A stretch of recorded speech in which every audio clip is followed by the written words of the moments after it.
ಪ್ರವಾದಿ ಹೋಶೇಯನ ಗ್ರಂಥದಿಂದ ವಾಚನ. ಅಧ್ಯಾಯ 11, ವಚನಗಳು 1, 3-4, 8-9.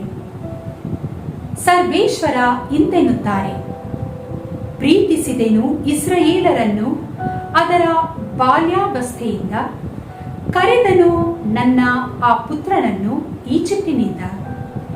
ಎಫ್ರಾಯೇಮಿಗೆ ಅಂಬೆಗಾಲಿಡಲು ಕಲಿಸಿದವನು ನಾನೇ, ಅದನ್ನು ಕೈಯಲ್ಲಿ ಎತ್ತಿಕೊಂಡು ಆಡಿಸಿದನು ನಾನೇ. ಆ ಜನರನ್ನು ಸ್ವಸ್ಥ ಮಾಡಿದವನು ನಾನೇ. ಆದರೆ ಅರಿತುಕೊಳ್ಳದೆ ಹೋದರೂ ಈ ವಿಷಯವನೇ. ಬೆಳೆಸಿದೆನು ಅವರನ್ನು ಕರುಣೆಯ ಕಟ್ಟುಗಳಲ್ಲಿ, ಪ್ರೀತಿಯ ಬಂಧದಲ್ಲಿ.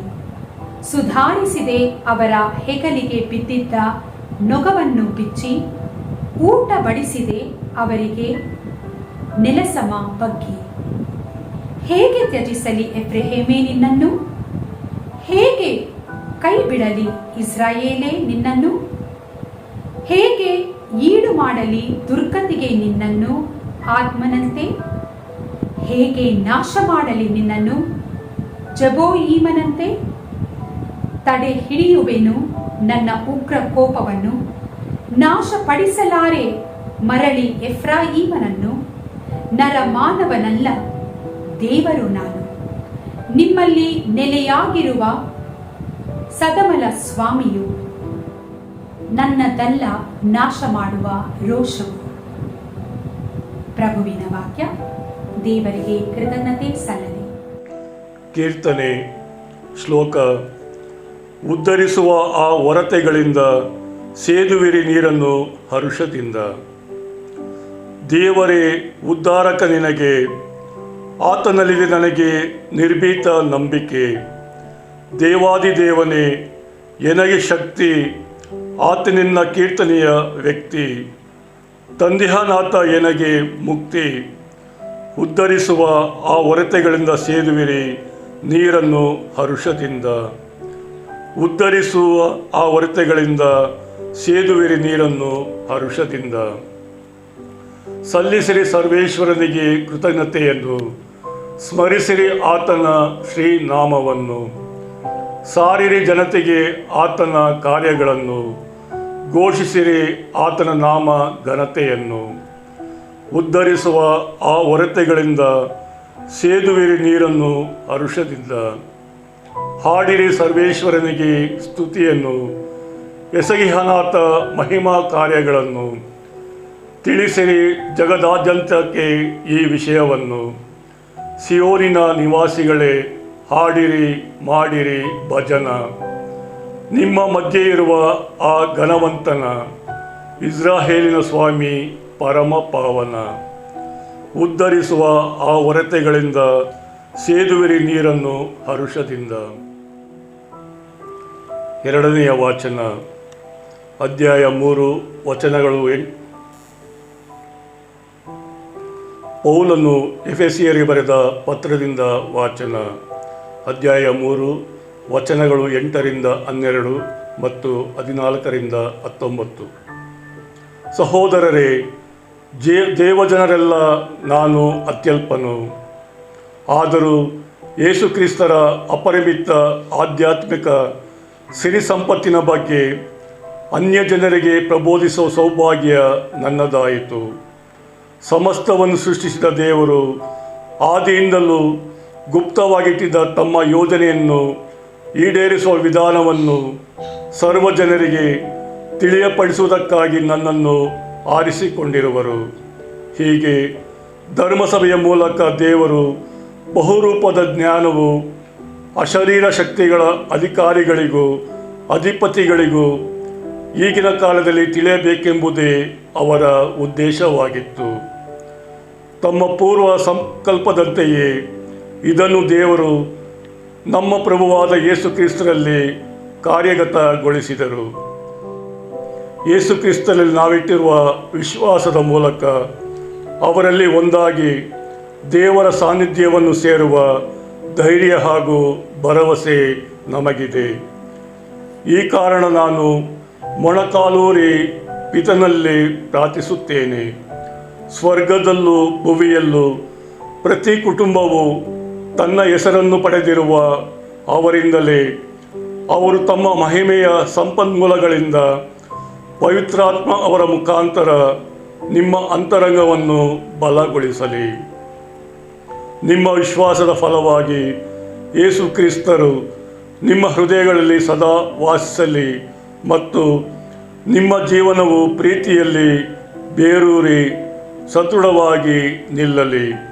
ಹೀಗೆ ದೇವಜನರೆಲ್ಲರೊಡನೆ ಕ್ರಿಸ್ತ ಯೇಸುವಿನ ಅಗಾಧ ಪ್ರೀತಿಯ ಉದ್ದ, ಅಗಲ, ಆಳ, ಎತ್ತರ ಎಷ್ಟೆಂಬುದನ್ನು ನೀವು ಗ್ರಹಿಸಿಕೊಳ್ಳುವಂತಾಗಲಿ.